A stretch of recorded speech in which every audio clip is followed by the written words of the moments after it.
네. 97년 대선 당시에요. 네. 이런 표현을 써도 될지 모르겠는데요. 어떻게 보면은 김대중 대통령의 어떤 당선을 약간 방관하셨다는 그런 표현을 제가 써도 되겠습니까?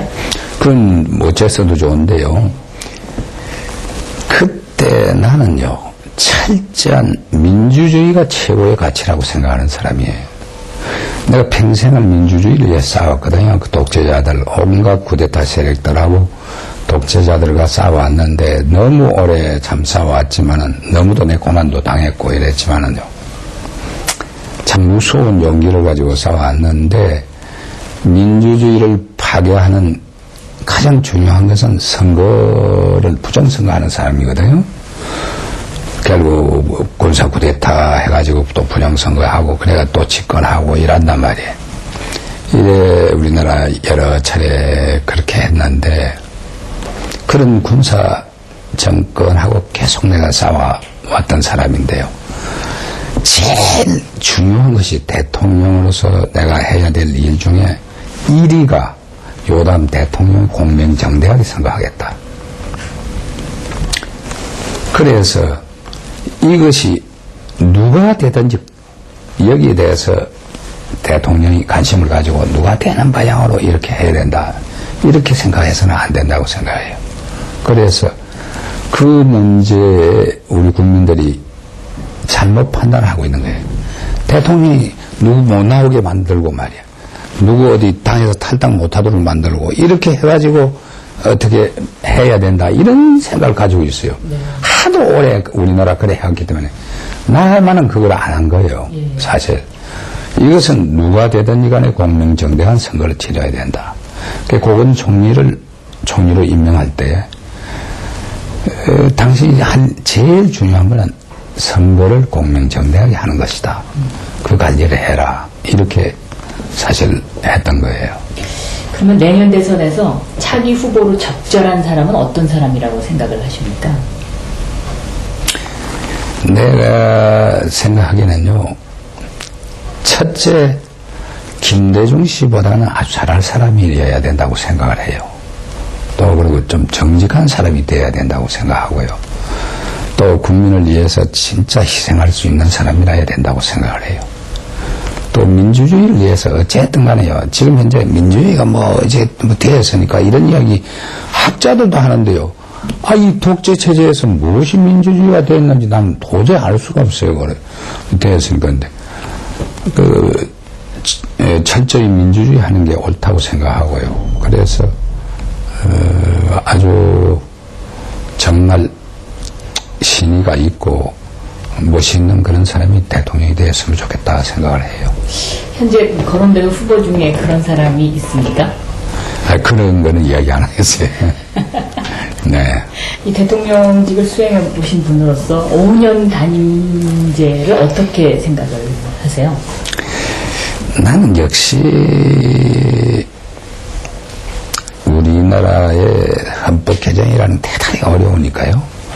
지금 그런 거 가지고 소모할 필요는 전혀 없다고 낭비가 되고요. 5년이라고 하는 것은 대단히 중요하다고 그렇게 생각을 해요. 그렇기 때문에 5년 임기가 짧다. 4년 8년이어야 된다. 꼭 그런 이론에는 내가 찬성할 수가 없어요. 그러면 이제 3년 정도 지나면 레임덕 현상이 오지 않습니까? 오죠. 근데 그때 대통령직에 계실 때도 레임덕이 온다는 걸 느끼셨습니까? 느끼죠. 어떻게 느끼셨습니까? 공무원들은 야근이니까요. 그 다음 사람은 찾아다니거든요. 그럼 난 몰란 사람들이, 저 사람은 안 그럴 거다고 생각하는 사람도 그런 사람이 있어요. 내가 그만두고 나서 보니까요. 약죠. 딴 나라에서는 안 그런데, 딴 나라에서 가면 미국이라든가 얼마나 멋이 있어요. 그 대통령 밑에서 이거 하다가, 자만하다 탁 깨끗하게 그만두고, 대학 교수로 있고 말이야. 이런 식으로 하거나 딴 것을 하다가, 또 부시 대통령 전에 아버지 말이에요.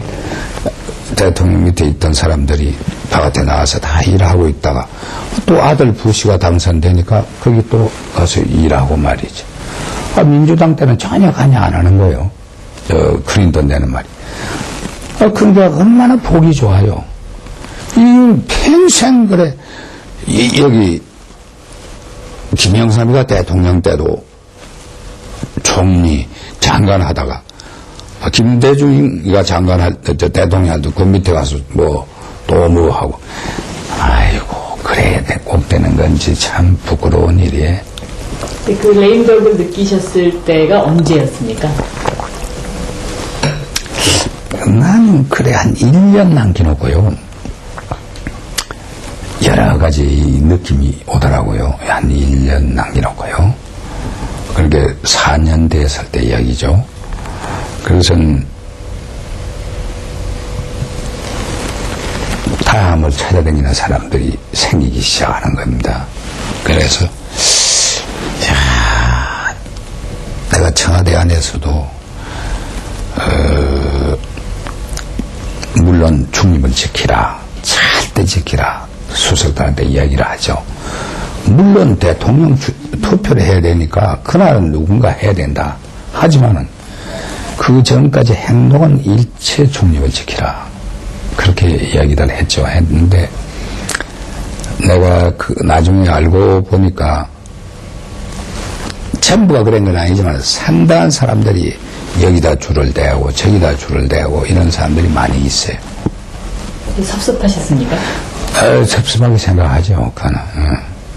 대통령 재임 기간 중에 가장 가슴 아팠던 일들은 어떤 일들입니까?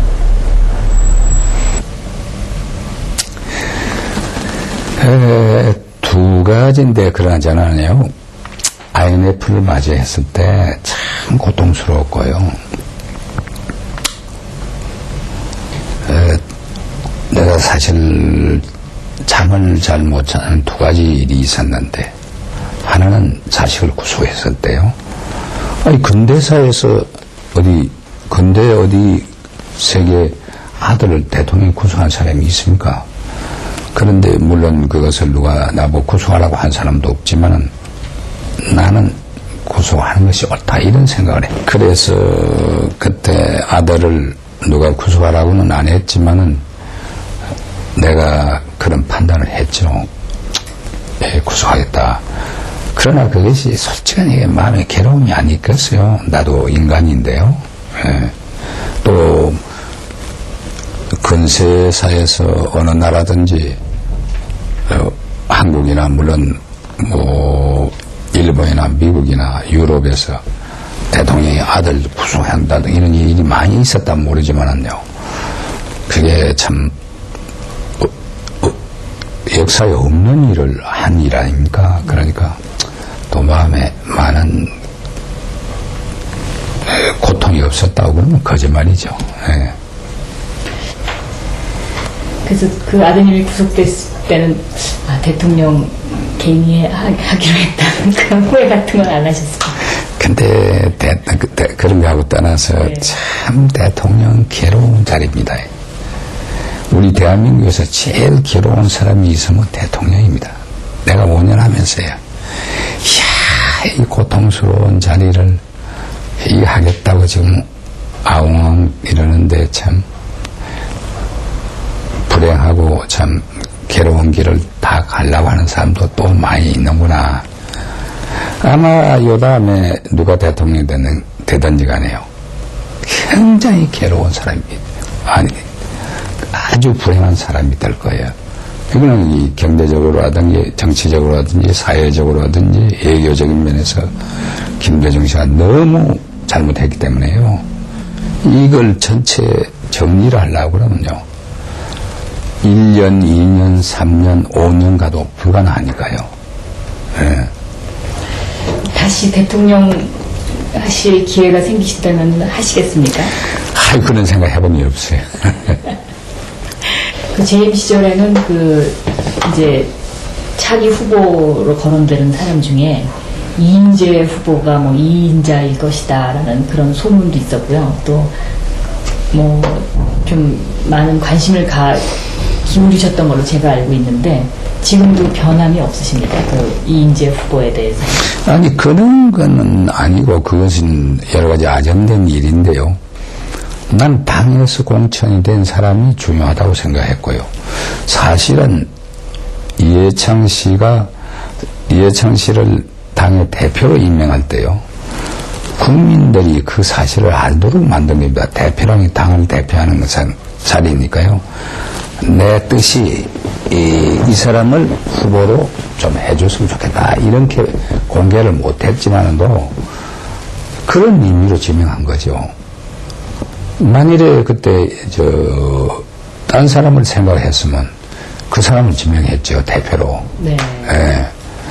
그때 이인재 후보를 청와대에서 만나시고 뭐 그러셨는데 후보 나가지 말라고 말리시고 그러셨습니까? 뭐 그럼요. 근데 그것은 정치인들은요 그렇게 말 듣는 거 아닙니다. 물론 때론 듣는 사람도 있지만은 정치적인 욕심을 가진 사람들요 그 말 듣는 거 아닙니다.